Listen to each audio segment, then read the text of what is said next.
Alors, bonjour ou bonsoir, tout dépendant de l'heure à laquelle vous regarderez cette vidéo. Alors, je fais cette petite vidéo tout simplement parce que aujourd'hui, pendant que je naviguais sur Internet, l'histoire un peu de regarder l'actualité, je suis tombé sur ça. Regardons ensemble.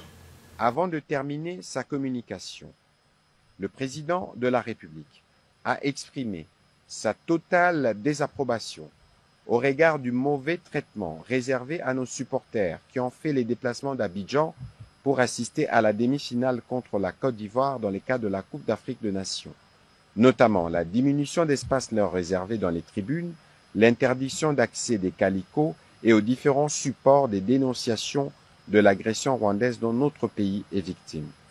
Pour réagir à cette attitude outrageante, notre équipe nationale ne s'associera plus, jusqu'à nouvel ordre, à une quelconque activité ou initiative de solidarité portée par la CAF. Dans les mêmes ordres d'idées, le président de la République a ouvert un débat sur les déroulés du match entre la République démocratique du Congo et la Côte d'Ivoire, ainsi que la couverture par certains médias. Alors, qu'est-ce qui se passe? Il se passe que dans une précédente vidéo, j'avais un peu exprimé mon mécontentement par rapport à l'organisation de la CAN au niveau des pays africains, au niveau du continent africain. Donc, quand j'ai vu ça, j'étais tellement content, j'étais heureux de voir cette information-là. C'est quoi ici? Il s'avère que le Congo, comme j'avais déjà fait ou comme vous le voyez, est dans une situation difficile actuellement. Ce qui se fait que au niveau de Goma, il y a des conflits entre la milice du M23 et l'armée congolaise. Donc pendant qu'ils jouaient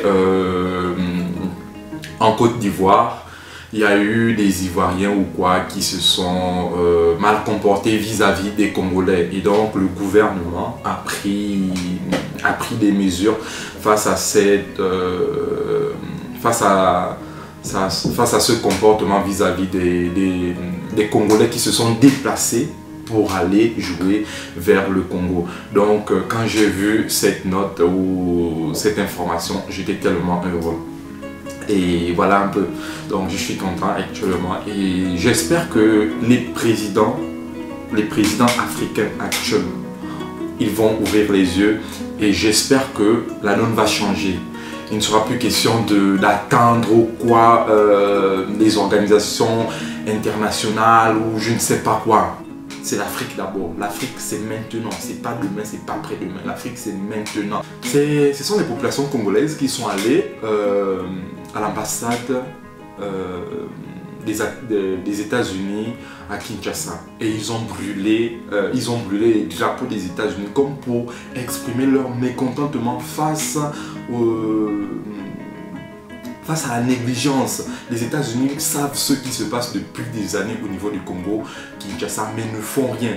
Il y a l'UNESCO, il y a tellement des organismes là-bas pour gérer ce conflit-là, mais rien ne se passe. Rien ne se passe. On a l'ONU, on a je ne sais pas, la MINUSMA, je ne sais quelle autre organisation au niveau du Congo, Kinshasa, mais rien ne se passe. Le conflit, on ne trouve pas.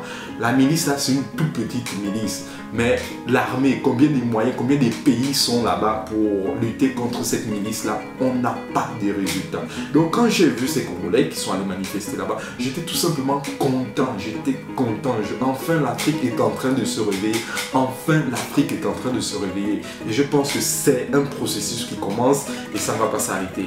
L'Afrique, c'est maintenant ou jamais.